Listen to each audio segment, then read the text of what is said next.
and hindering the war effort. 200,000 Republic notes for information leading to arrest. They always have a different photo running alongside the report. One time it was a boy with glasses and a head full of thick copper curls. Another time it was a boy with black eyes and no hair at all. Sometimes I'm black, sometimes white, sometimes olive or brown or yellow or red or whatever else they can think of. In other words, the Republic has no idea what I look like. They don't seem to know much of anything about me, except that I'm young and that when they run my fingerprints, they don't find a match in their databases. That's why they hate me, why I'm not the most dangerous criminal in the country, but the most wanted. I make them look bad. It's early evening, but it's already pitch black outside and the Jumbotron's reflections are visible in the street's puddles. I sit on a crumbling window ledge 3 stories up, hidden from view behind rusted steel beams. This used to be an apartment complex, but it's fallen into disrepair. Broken lanterns and glass shards litter the floor of this room, and paint is peeling from every wall. In one corner, an old portrait of the Elector Primo lies face up on the ground. I wonder who used to live here. No one's cracked enough to let their portrait of the Elector sit discarded on the floor like that. My hair, as usual, is tucked inside an old newsboy cap. My eyes are fixed on the small 1-story house across the road. My hands fiddle with the pendant tied around my neck. Tess leans against the room's other window, watching me closely. I'm restless tonight, and as always, she can sense it. The plague has hit the lake sector hard.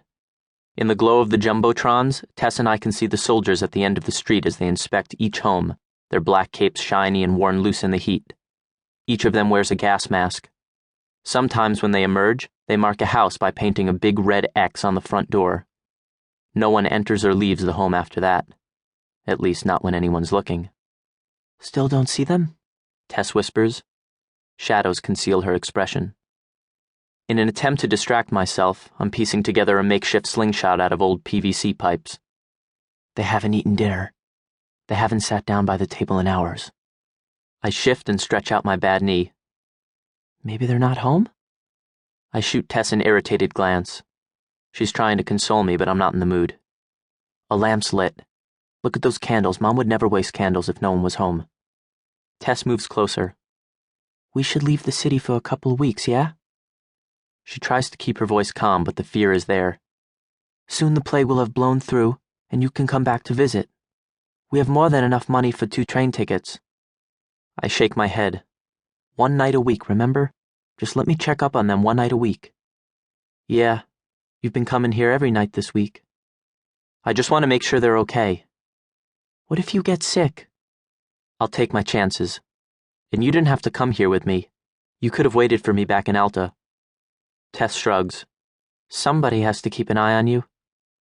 2 years younger than me, although sometimes she sounds old enough to be my caretaker. We look on in silence as the soldiers draw closer to my family's house. Every time they stop at a home, one soldier pounds on the door while a second stands next to him with his gun drawn. If no one opens the door within 10 seconds, the first soldier kicks it in. I can't see them once they rush inside, but I know the drill. A soldier will draw a blood sample from each family member, then plug it into a handheld reader and check for the plague. The whole process takes 10 minutes. I count the houses between where the soldiers are now and where my family lives. I'll have to wait another hour before I know their fate. A shriek echoes from the other end of the street. My eyes dart toward the sound and my hand whips to the knife sheathed at my belt. Tess sucks in her breath. It's a plague victim.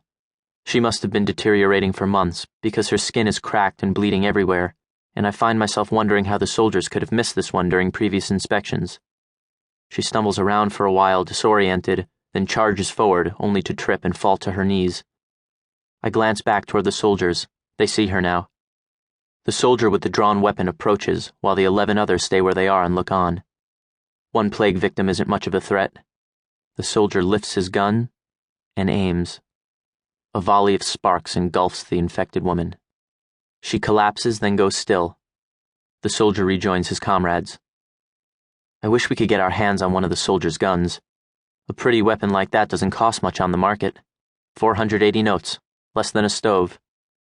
Like all guns, it has precision, guided by magnets and electric currents, and can accurately shoot a target 3 blocks away. It's tech stolen from the colonies, Dad once said.